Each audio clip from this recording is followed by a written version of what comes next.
A recent study found that over 50% of Canadians aged 18 to 54 are living paycheck to paycheck. That is a staggering number. So here to help us stop the cycle with her Payday plan of action, we're going to take action, is money expert and keynote speaker Robyn Thompson. Always great to see you. Good morning. So great to be back, guys. Yeah, I like this plan of action. Yes. So the numbers that Meredith just kind of rhymed off for us there, what do you make of them? Well, first off, can you imagine that half of us are against the wall every 2 weeks when it comes to our money? It's one of those things that just weighs heavy on all of you.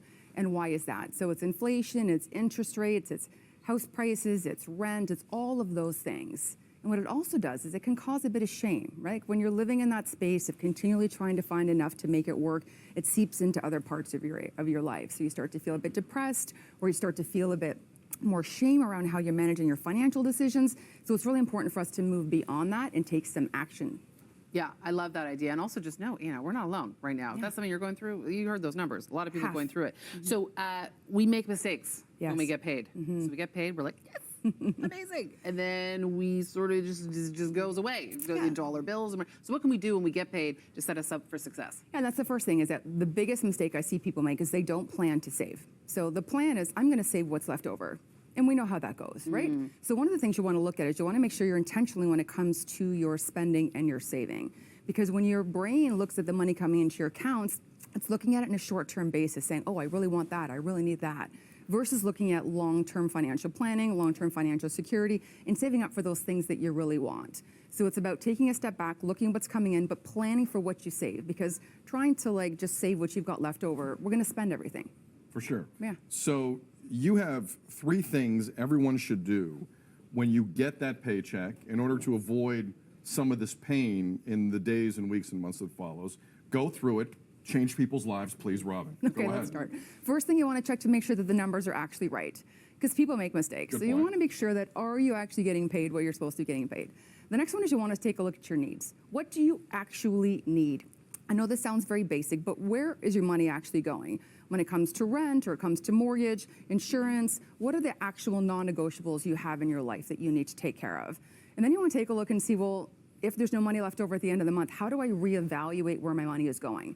Because if you're always against the wall and you don't make any changes to some of your spending habits, then you're never going to be able to get ahead. You're going to continue to live in this space. So it's a really great time for evaluation when you take a look at your money. But it's about getting understanding of where your money's going. No doubt. And the next step? Yeah, so the next one is to really focus on your financial goals. Right. So what exactly is it that you want?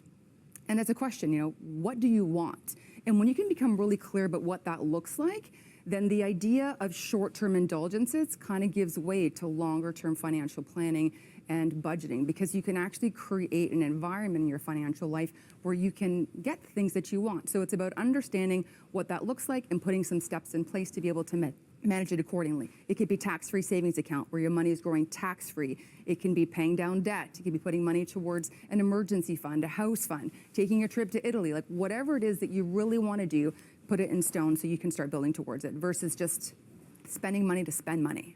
Let's focus on the going to Italy thing. Yeah. Are we allowed to have fun in the planning here? That's the thing, is that the entire point of working and doing all these things in our lives is to have fun. So you want to have fun. You want to treat yourself. But you want to make sure you're spending and saving in a responsible way so you can do the things that matter to you. I want to go to Italy all the time. I want to eat and drink my way through Italy with lots of cheese. One thing, I would get fat. Second thing, I'd be broke. So I'm not going to do that. But I want to make sure I'm having fun with my money and that I'm being disciplined about how I'm saving it so I can make sure that I am actually doing the things in my life that I'm up to. Shifting your mindset into self-care and treating yourself with other things that may not be as expensive all the time to make sure you're saving up for the things that are really important. It's a good plan. It's action. It's actionable stuff. I hear what you're saying though, and then I hear potentially people watching in the audience. But I can't. I don't have. I'm living too close to have fun. Yeah. Right. I'm living too close to the line right now. Yeah. So is it potentially not a right now thing? But that's when it comes back to your goals. Yeah, and I think that's the thing. But it's getting really clear on where your money is going. So if you're looking at this and you're saying, okay, so I want to save for retirement. Are you matching your employer pension plans? Are you getting the free money? Are you getting the tax-free money from tax-free savings accounts on those earnings? Are you making sure you're paying the least amount of interest on your debt? So if you have a high interest debt on credit cards, maybe it's a line of credit with a lower interest rate. So you have that little extra buffer to put away. Maybe you don't need to Uber Eats all the time, or maybe you don't need to have a fancy apartment or a fancy car. You have to reduce your spending if you're so far to the line so you can get ahead or make more money. I recommend making more money. Yeah, and believe that that's possible. If you can. Right? And Yeah. believe that that's If you possible. can. Yeah. Where can people find you online, Robyn? So Robyn Thompson Money on all the social channels. Great. Thanks for coming by. Appreciate it. So great to see you. All right, coming up next on